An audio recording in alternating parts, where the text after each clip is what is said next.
Hello everyone, मैं ममता गुप्ता और ये हमारा 8th क्लास एनसीईआरटी का चैप्टर 2 चल रहा है ज्योग्राफी का। और इसके हमने एक दो पार्ट कर लिए हैं पहले। अब आज देखेंगे हम प्राकृतिक वनस्पति और वन्य जीवन। तो ये इस चैप्टर का लास्ट होगा और उसके बाद आपका आएगा क्वेश्चन आंसर वाली सीरीज का। इसी चैप्टर का क्वेश्चन आंसर आएंगे, ठीक है। आप देख लेना, एक दो दिन में मैं अपलोड कर ही दूंगी उनको, क्वेश्चन आंसर को जैसे ही बन जाएंगे तुरंत अपलोड कर दूंगी। आइए देखते हैं। देखिए, ये जो दे रखी है कहानी टाइप दे रखी है, इसको आप अपने आप पढ़ लेना। मेन है जो यहाँ से शुरू हुआ है, प्राकृतिक वनस्पति और वन्य जीव केवल स्थल मंडल, जल मंडल और वायुमंडल के बीच जुड़े एक सक्रिय क्षेत्र में ही पाए जाते हैं, जिसे हम जैव मंडल कहते हैं। देखो, जैव मंडल कहाँ पाया जाता है, या ये जो वनस्पति है ये कहाँ पाई जाती हैं। वनस्पति कहाँ पाई जाएंगी, जहाँ स्थल मंडल भी होगा यानी कि नीचे जमीन होगी, जल मंडल होगा यानी कि जो वनस्पति उनको उगाने के लिए जल की भी तो जरूरत होती है, जल भी होगा, और जहाँ वायुमंडल यानी कि हवा भी होगी। तो ये तीनों चीज जहां मिलेंगी वहां क्या होगा, जैव मंडल होगा, ठीक है। जैव मंडल में सभी जीवित जातियां जीवित रहने के लिए एक दूसरे पर परस्पर संबंधित और निर्भर करती हैं। यानी क्या है, जो जितनी भी जातियां हैं, ठीक है, जितने भी जीवों की प्रजातियां हैं या जातियां क्या है, वो एक दूसरे पर निर्भर है ना। तो सभी जातियों का, जितनी भी भगवान ने बनाई है, सबका होना बहुत जरूरी है। अगर हम किसी भी एक प्रजाति को मार के काट के खत्म कर देंगे तो उसका क्या है, हमें ही भुगतान करना पड़ेगा।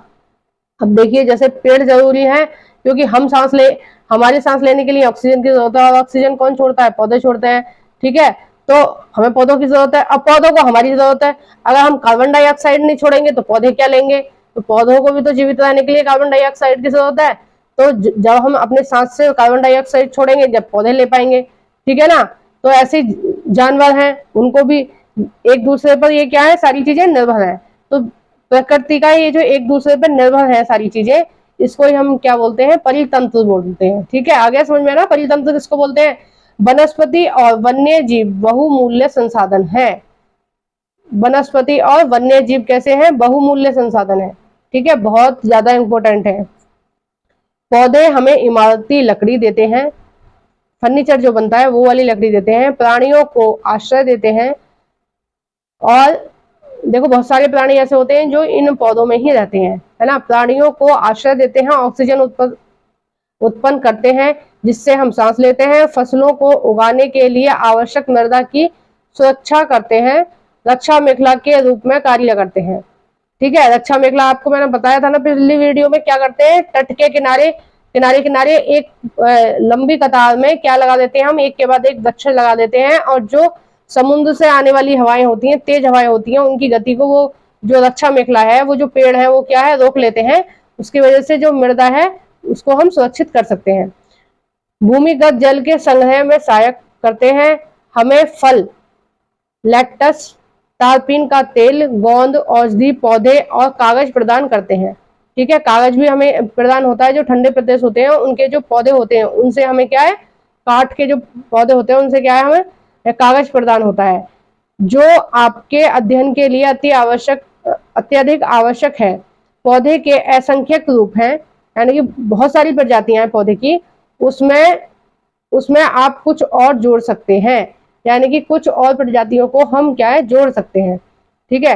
अन्य जीवन के अंतर्गत जंतु, पक्षी, कीट और जलीय जीव रूप आते हैं, ठीक है। और कौन कौन सी चीज आते हैं, जंतु, पक्षी, कीट, वनस्पति के अलावा ये सारी चीज आती हैं, और जलीय जीव आते हैं। इसमें हमें दूध, मांस, खाल और ऊन प्राप्त होता है। जो वो होते हैं जंतु, उनसे क्या है, दूध भी पीते हैं, अब मवेशियों का ही तो दूध पीते हैं हम, और मांस भी खाते हैं, और क्या, खाल उतार के उसके जूते, चप्पल, बहुत सारी चीजें बन जाती हैं, और ऊन से क्या है, हम कपड़े बनाते हैं। कीट जैसे मधुमक्खी हमें शहद देती है। अब मधुमक्खी एक तरह का क्या है, कीट है। मधुमक्खी क्या है, एक तरह का कीट है, और वो हमें क्या देता है, शहद देता है। फूलों के परागण में मदद करता है, और परितंत्र में अपघटक के रूप में एक महत्वपूर्ण भूमिका निभाता है। अब देखिए, अपघटक क्या चीज होती है। अपघटक होता है कि कोई भी चीज है, कोई पेड़ पौधा है, उसको क्या है, थोड़ा थोड़ा करके उसको खा रहे हैं, या उसको क्या है गलने की प्रक्रिया में मदद कर रहे हैं, उसको बोलते हैं अपघटक। ठीक है, मान लीजिए एक मृत शरीर है और जो एक मृत शरीर है उसमें क्या है कवक या बैक्टीरिया लग जाते हैं, तो उसको क्या है खत्म करने लगते हैं। अब जैसे किसी भी इंसान की या जानवर की मृत्यु हो जाती है तो उसको क्या हम गड्ढे मिट्टी में दफना देते हैं यानी दबा देते हैं। तो क्या है कुछ समय बाद अगर आप उसको खोद के देखेंगे तो वहां पे आपको वो बॉडी नहीं मिलेगी जो आपने दफनाई है, उसका क्या है स्वरूप चेंज हो जाएगा। वो कैसे चेंज हो जाएगा, वो अपघटकों के कारण हो जाएगा, क्योंकि जो बहुत सारे बैक्टीरिया उस बॉडी को खाते रहेंगे, जानवरों की बॉडियों को क्या है वो खाते रहेंगे, और वो कुछ समय बाद कुछ सालों बाद वो पूरी तरह से कंकाल वगैरह भी सब खत्म हो जाएगा। ठीक है, सब खत्म हो जाएगा, उसको बोलते हैं अपघटन। ठीक है, के रूप में एक महत्वपूर्ण भूमिका निभाते हैं। चिड़िया अपने भोजन के लिए कीटों पर निर्भर है। चिड़ियों का क्या भोजन होता है, वो उड़ती रहती हैं, और जो फसल को खाने वाले कीट होते हैं ना, जो गंदे कीट होते हैं जो फसल पूरी फसल को एक एक रात में ही नष्ट करते हैं, उनको खाती हैं ये चिड़िया, और अपघटकों के रूप में कार्य करती हैं। अब देखिए जो मृतक वो गिद्ध जो है, वो गिद्ध क्या करते हैं, जो जंगलों में या कहीं भी जो जानवर मर जाते हैं वो क्या करते हैं उनको खा लेते हैं।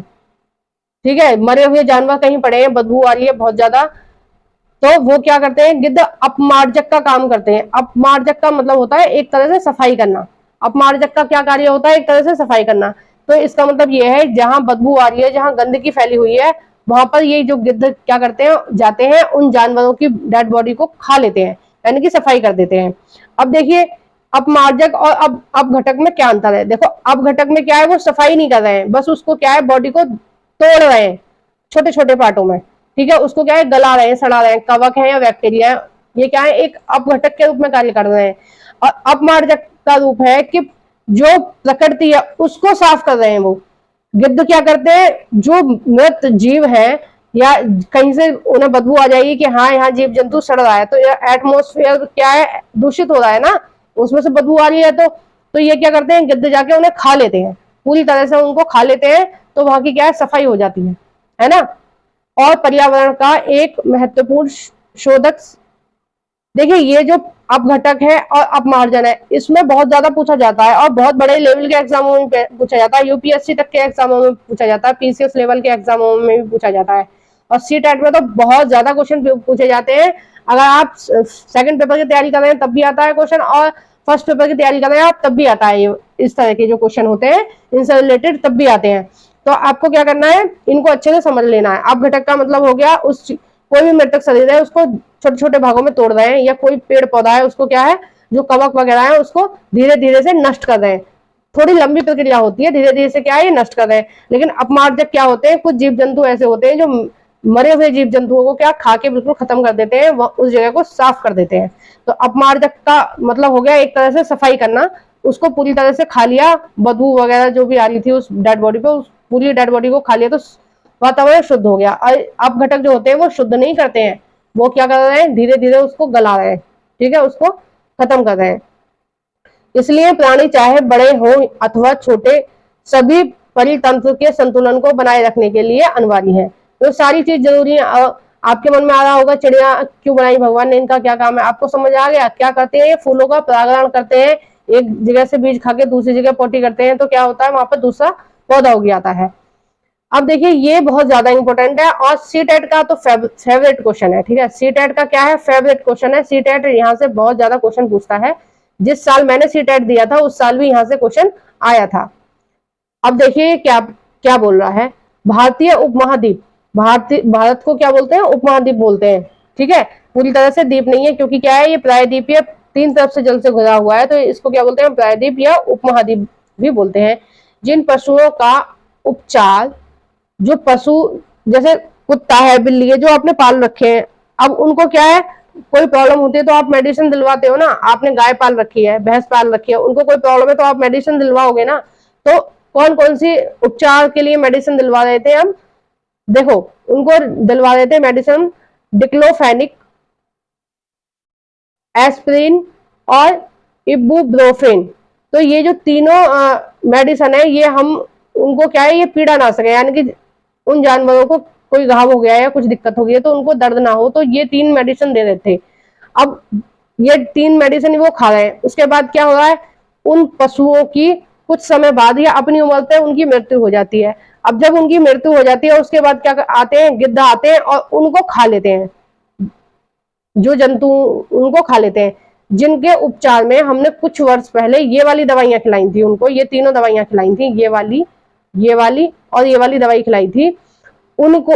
उन जब इन्हें हम खिलाते हैं, उसके कुछ सालों बाद जब उनकी मृत्यु हो जाती है जंतुओं की, जानवरों की, तो फिर क्या करते हैं, फिर ये जो गिद्ध होते हैं उनको खा लेते हैं।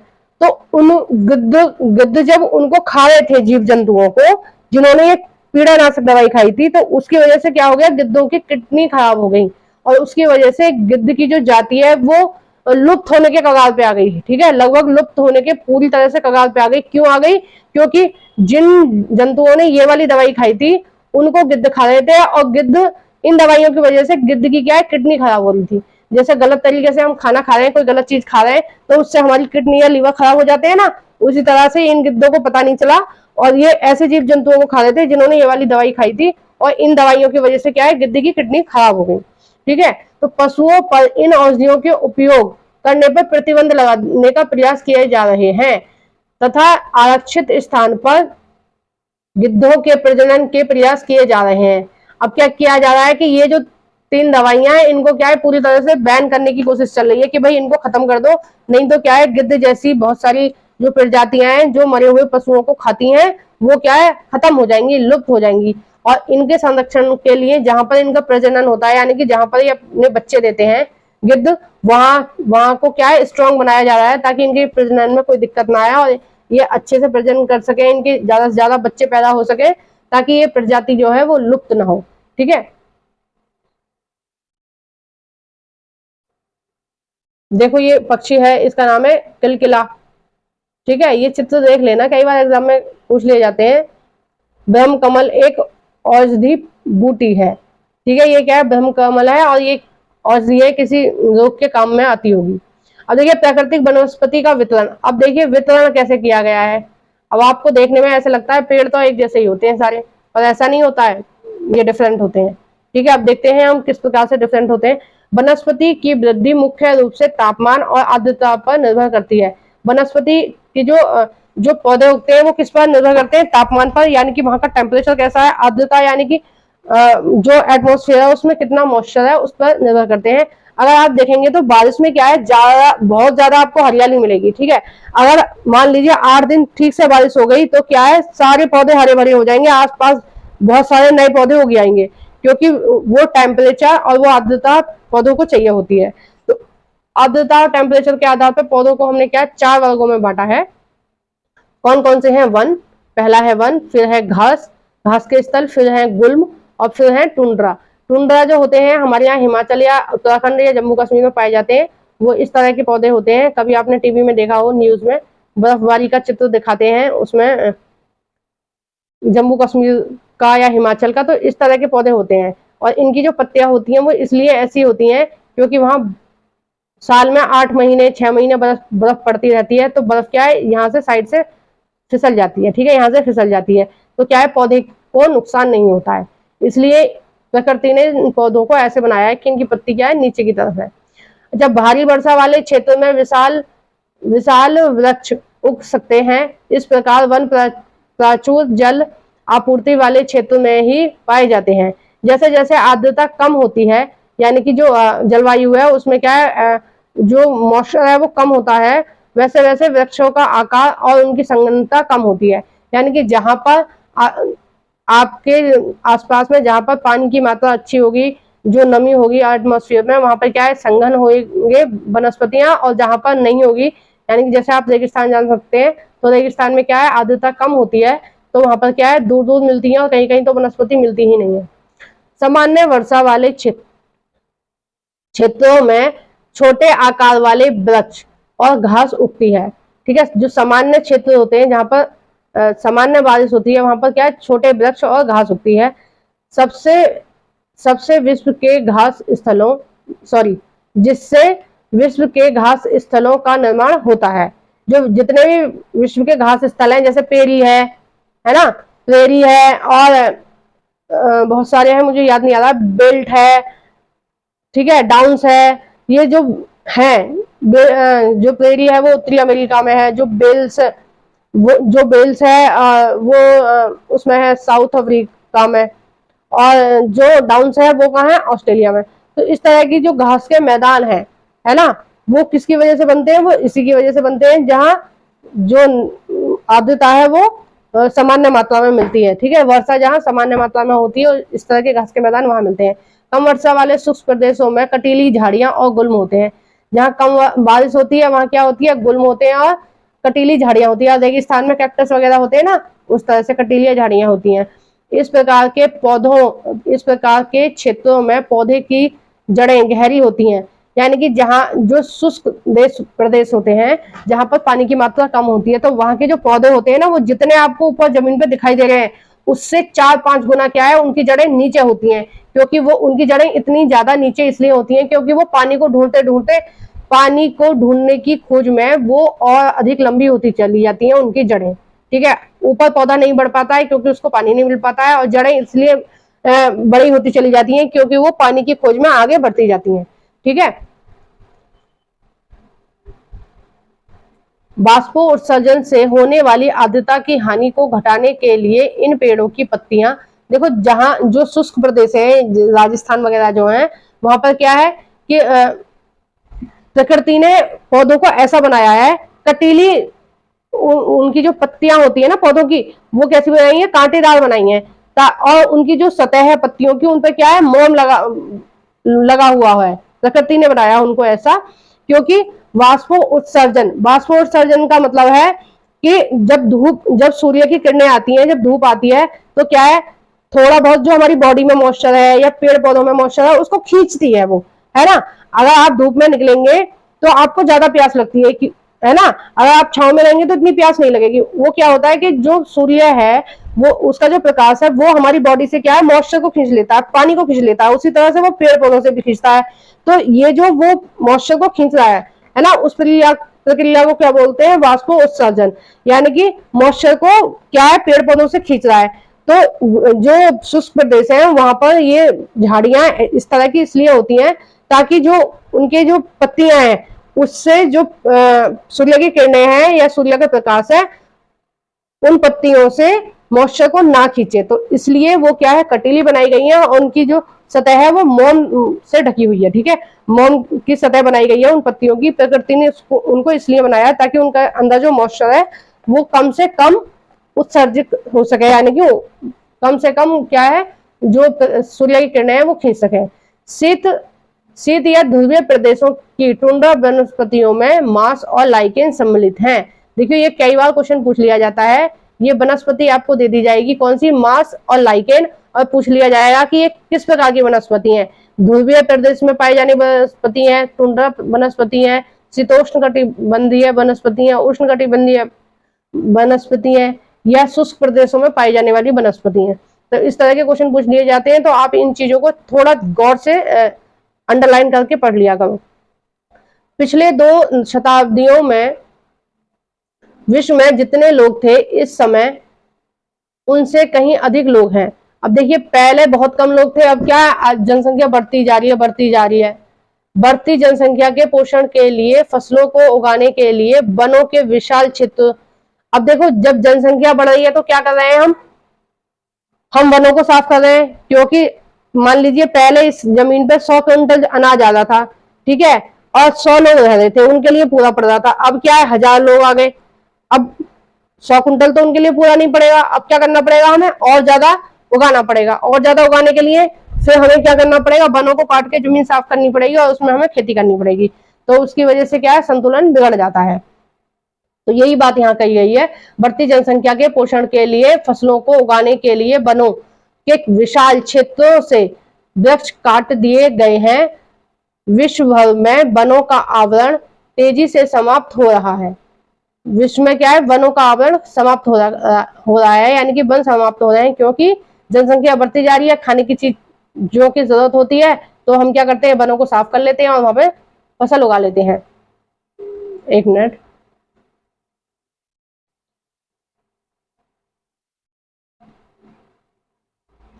इस बहुमूल्य संसाधन के संरक्षण की तुरंत आवश्यकता है। यानी कि वनों को हमें संरक्षित करने की तुरंत आवश्यकता है। अब देखिए ये प्राकृतिक वनस्पति और वन्य जीव जीवन का संरक्षण। अब देखो हमें इनका संरक्षण कैसे करना है, प्रकृति का हमें संरक्षण कैसे करना है वो चीज अब हम देखेंगे। वन हमारी संपदा है। पौधे जंतुओं को आश्रय प्रदान करते हैं। पौधे क्या करते हैं, जंतुओं को आश्रय, यानी कि जीव जंतु कहाँ रहते हैं, पौधों में ही तो रहते हैं ना। ठीक है, बहुत सारी पेड़ तो ऐसे होते हैं उनमें बहुत सारे पक्षी अपना घोंसला बना के रहते हैं या उनके अंदर ही रहते हैं, है ना। और साथ ही परितंत्र को भी अनुरक्षित रखते हैं। यानी कि ये जो परितंत्र है जो एक दूसरे के ऊपर निर्भर है, इसको भी क्या है, अनुरक्षित रखते हैं। कौन रखते हैं, पेड़ पौधे। जलवायु में परिवर्तन और मानव हस्तक्षेप के कारण पौधे और जंतुओं के प्राकृतिक आवास नष्ट हो रहे हैं। प्राकृतिक आवास ये वो होते हैं जो प्रकृति ने उनके लिए बनाए हैं। यानी कि कौन सा पौधा किस जलवायु में होगा वो प्रकृति ने बनाया ना, तो वो वहां का क्या है, प्राकृतिक आवास हो गया। ठीक है ना। अब जैसे सुंदरी नाम का जो वृक्ष है वो कहाँ मिलता है, डेल्टाई प्रदेशों में मिलता है, यानी कि जहाँ डेल्टा होता है वहां मिलता है, तो वो क्या है, उसका प्राकृतिक आवास है ना। और बहुत सारे पौधे हैं वो एक किसी क्षेत्र विशेष पर ही पाए जाते हैं, तो वो उनका क्या हो गया, प्राकृतिक आवास हो गया। बहुत सी जातियां असुरक्षित अथवा संकटापन्न है, यानी कि वो क्या धीरे धीरे लुप्त होने की कगार पे आ गई हैं। ठीक है। और वन अनुमूलन, यानी कि वनों की बहुत बुरी तरह से कटाई चल रही है। प्राकृतिक जो इसमें पहले हम देख रहे हैं कि प्रकृति को हानि कहाँ कहाँ से पहुंच रही है ना, तो वही चीज हम पढ़ रहे हैं। तो हमने देखा प्राकृतिक आवास नष्ट हो रहे हैं, यानी कि धीरे धीरे क्या है, पौधे जहां पर जो जलवायु उनके लिए सुटेबल है वो चीज उनके लिए खत्म हो रही है। वन अनुमूलन यानी वन काटे जा रहे हैं। मृदा अपरदन, यानी कि जो मृदा है वो अपरदन हो रही है, टूट रही है, गिर रही है। निर्माण कार्य, यानी कि हम क्या पेड़ पौधों को काट के अपना घर या कुछ भी चीज बना रहे हैं उद्योग धंधे के लिए। दावानल, दावानल का मतलब होता है जो जंगल में आग लग जाती है उनको बोलते हैं दावानल। ठीक है। और भूस्खलन, भूस्खलन मैंने आपको बताया था इसी चैप्टर में, क्या है, मिट्टी का खिसक जाना में से कुछ मानव और प्राकृतिक कारक हैं। अब ये सारे क्या है, कुछ मानव कारक है, कुछ प्राकृतिक कारक हैं, जिनकी वजह से क्या है, वनस्पतियों को नुकसान हो रहा है, जो मिलकर इन महत्वपूर्ण प्राकृतिक संसाधनों के लुप्त होने की प्रक्रिया को बढ़ावा दे रहे हैं। आज की मुख्य चिंताओं में से एक अनाधिकार शिकार करने की संख्या का बढ़ना है। और देखो सबसे ज्यादा चिंताजनक क्या बात है कि अब हम क्या है, शिकार और कर रहे हैं। ठीक है, इतना सब तो हम कर ही रहे हैं, उसके ऊपर हम शिकार और कर रहे हैं। जो जीव जंतु हैं उनको क्या है, हम मार के अपने प्रयोग के लिए इस्तेमाल कर रहे हैं। इसमें से कुछ खास प्रजातियों की संख्या में तेजी से कमी आई है। अब देखिए किन किन चीजों को हम अपने स्वार्थ के लिए मार रहे हैं वो हम देखेंगे। ठीक है, वो क्या है, लुप्त होने की कगार पे आ गए। पशु खाल, पशुओं को हम क्या खाल के लिए मार देते हैं, चमड़े के लिए मार देते हैं, उनके नाखूनों के लिए मार देते हैं। मतलब किसी जानवर के नाखून किसी काम आ रहे हैं तो उनको मार देते हैं। दांत के लिए, हाथियों को किसके लिए, दांत के लिए मारा जाता है। और मोरों को क्या है, उनके पंखों के लिए भी मारा जाता है। साथ साथ सींगों को एकत्रित करने के लिए क्या है, देखो जो 12 सींग आए हैं ना, ये हिरन, उनको हम मार देते हैं, उनके सींग जो होते हैं उनसे कुछ वस्तुएं बना लेते हैं। और गैर कानूनी व्यापार के लिए जंतुओं का अनाधिकृत शिकार किया जाता है, यानी कि जरूरत से ज्यादा क्या है, हम शिकार कर रहे हैं। इनमें से कुछ जंतु चीता, शेर, हाथी, ब्लैक बक, मगरमच्छ, दरियाई घोड़ा, हिम तेंदुआ, शुतुरमुर्ग और मोर हैं। मतलब इन सारी प्रजातियों को हम जानबूझ के नष्ट कर रहे हैं। ठीक है, इसके लिए अपने कुछ स्वार्थ के लिए। इनका संरक्षण जागरूकता बढ़ाकर किया जा सकता है। इनका संरक्षण कैसे जागरूकता बढ़ाकर किया जा सकता है। अब देखिए मैं आपको पढ़ा रही हूँ तो आपको कहीं ना कहीं ये लग रहा होगा कि हाँ जो मनुष्य है वो गलत कर रहा है। तो इसी तरह से जो लोग इस तरह के गलत काम कर रहे हैं, इनको मार रहे हैं, उनको समझाना चाहिए कि भाई तुम प्रकृति के साथ ऐसा मत करो। उनको जागरूक करना चाहिए, उनको समझाना चाहिए कि तुम प्रकृति के साथ ऐसा मत करो। अगर प्रकृति का संतुलन खराब हो गया तो सबको इसका खामियाजा भुगतना पड़ेगा। अब देखिए जो संरक्षण है उसके लिए हम क्या क्या कर रहे हैं, कौन कौन से कदम उठा रहे हैं। अब देखिए पहला है राष्ट्रीय उद्यान। राष्ट्रीय उद्यान क्या होता है, एक ऐसी जगह होती है जो सौयों हजारियों किलोमीटर जमीन होगी, उसको क्या है हम पूरी तरह से छोड़ देंगे, उनमें किसी भी इंसान का इंटरफेयर नहीं होगा, कोई भी इंसान उस जगह पर नहीं जाएगा, ना किसी तरह का कोई भी हस्तक्षेप होगा। ठीक है, राष्ट्रीय उद्यान उन्हें बोलते हैं। मतलब बिल्कुल भी उसमें ना मनुष्य जा सकते हैं, ना घूम सकते हैं, टहल सकते हैं, कोई मतलब ही नहीं है, उनको ऐसे ही छोड़ दिया है। वनों को, उन प्रजातियों को, जो जीव जंतु हैं या पौधे हैं, उनको क्या है, ऐसे ही छोड़ दिया है कि वो अपने हिसाब से अपनी मर्जी से जी सकते हैं।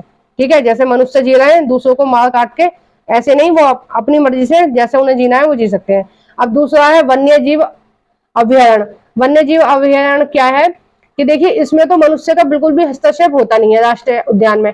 अब वन्य जीव अभ्यारण्य जो होते हैं उनमें क्या है, मनुष्य का थोड़ा सा हस्तक्षेप होता है। यानी कि वन्य जीव अभ्यारण्य के लिए क्या है, कुछ नियम कानून बना दिए गए कि आप वन्य जीव अभ्यारण्य में जा सकते हैं, घूम सकते हैं, टहल सकते हैं, है ना। एक तरह से क्या है, ये नेशनल पार्क है ना। इन नेशनल पार्कों में क्या है, हम जा सकते हैं, टहल सकते हैं, जीव जंतुओं को देख सकते हैं, और कुछ फल जो नीचे गिर गए हैं उनको उठा के अपने प्रयोग कर सकते हैं, कुछ जड़ी बूटियों को उठा के उनका प्रयोग कर सकते हैं, और जो लकड़ियां नीचे पड़ी हुई हैं सूखी, उनको हम प्रयोग कर सकते हैं।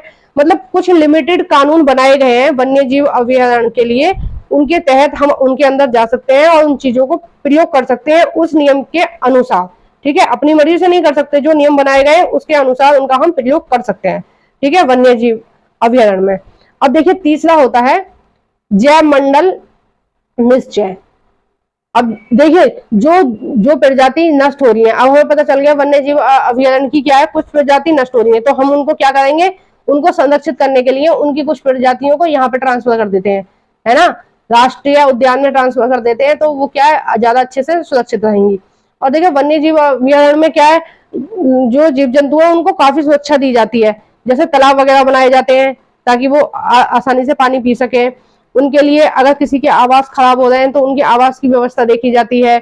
मतलब मनुष्य ऐसे कार्य करते हैं जिससे प्रकृति को नुकसान ना हो और उल्टा मनुष्य के द्वारा प्रकृति को फायदा हो। ठीक है, तो उसके लिए नियम बनाए गए हैं। और देखो कर्मचारी भी होते हैं इनकी सफाई वगैरह करने के लिए, देखरेख करने के लिए पशुओं की।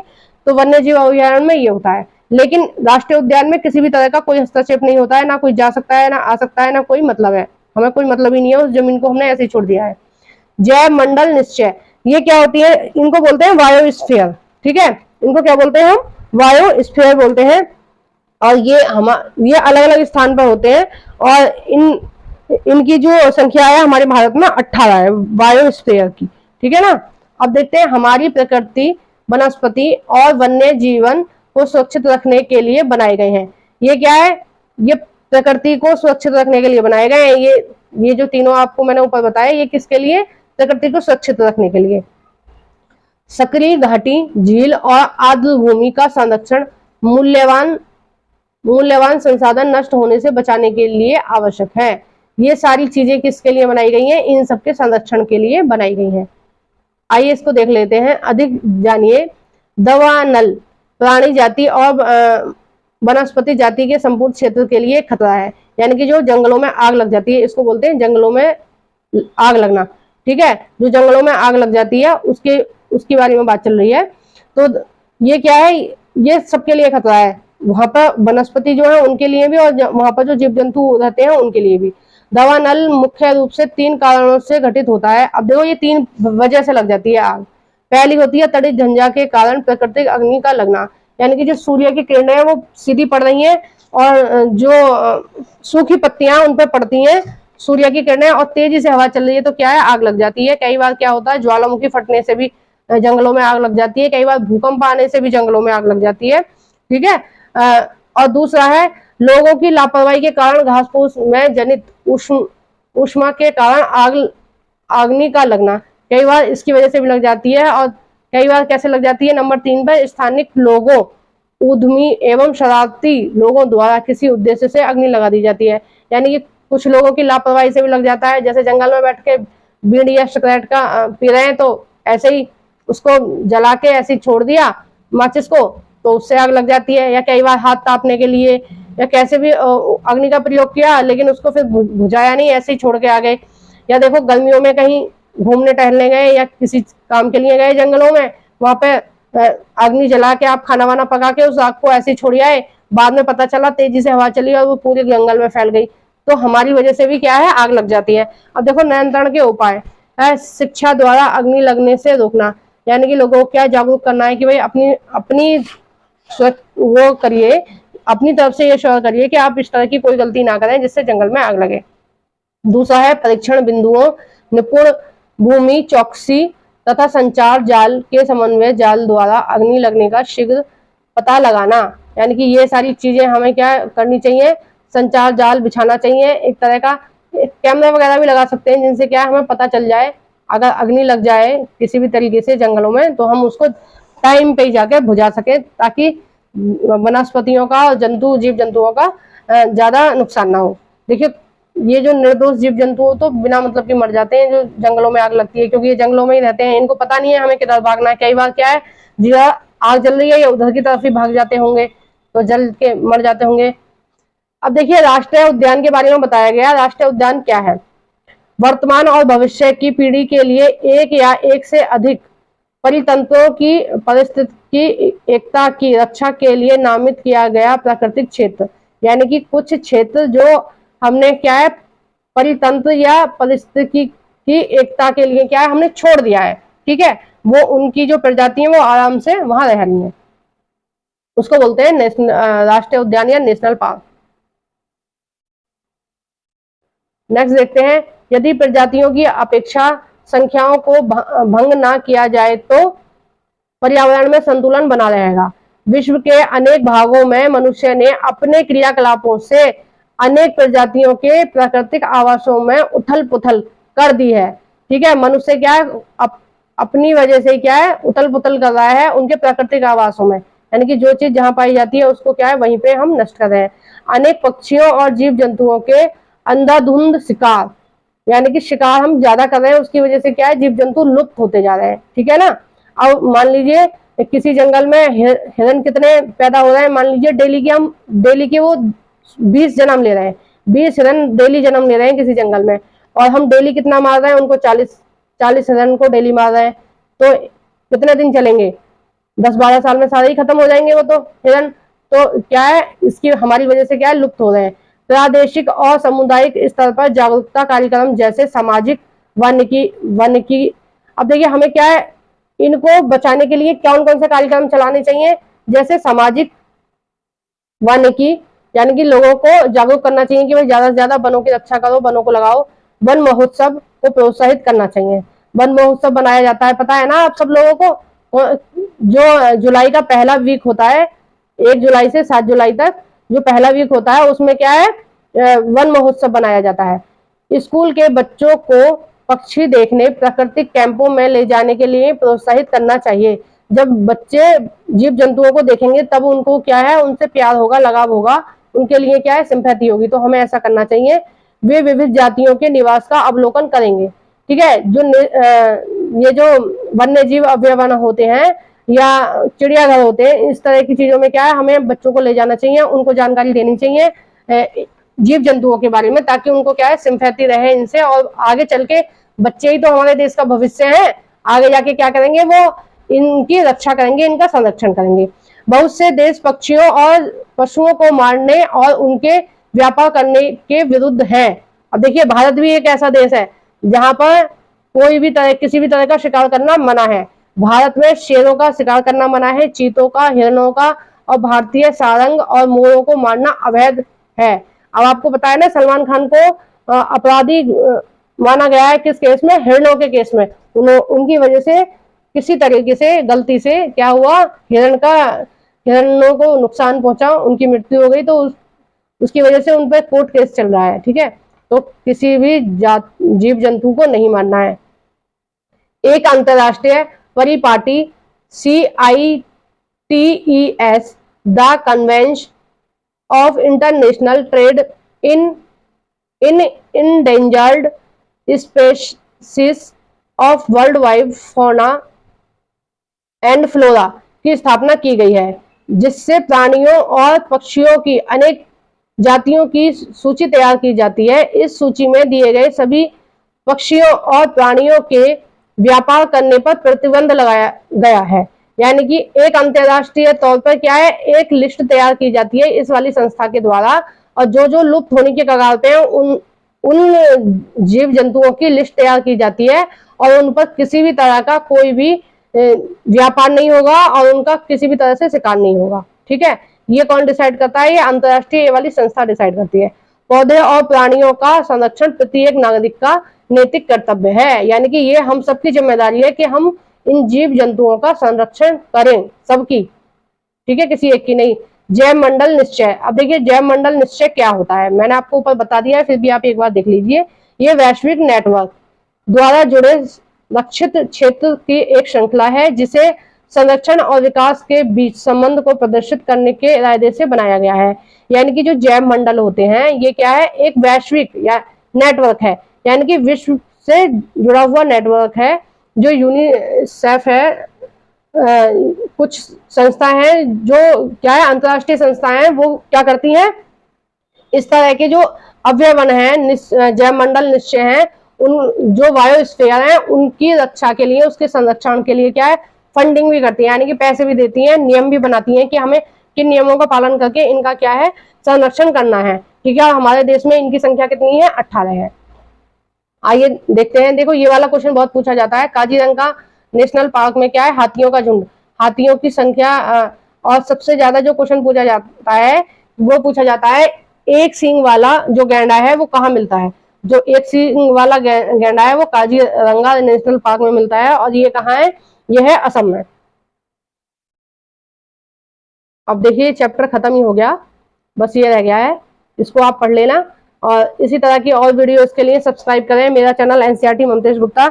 और इस जो भी एनसीईआरटी को पढ़ने के इच्छुक हैं बच्चे और फ्री में पढ़ना चाहते हैं तो प्लीज आप इस वीडियो को उनको शेयर कर दें ताकि आपकी तरह वो भी फ्री क्लासेस का लाभ उठा सके। और मेरे चैनल को इसी तरह की और वीडियोस के लिए सब्सक्राइब करें, लाइक करें, शेयर करें ज्यादा से ज्यादा। और कोई भी प्रॉब्लम है तो आप कमेंट बॉक्स में बता सकते हैं। Thank you for watching everyone.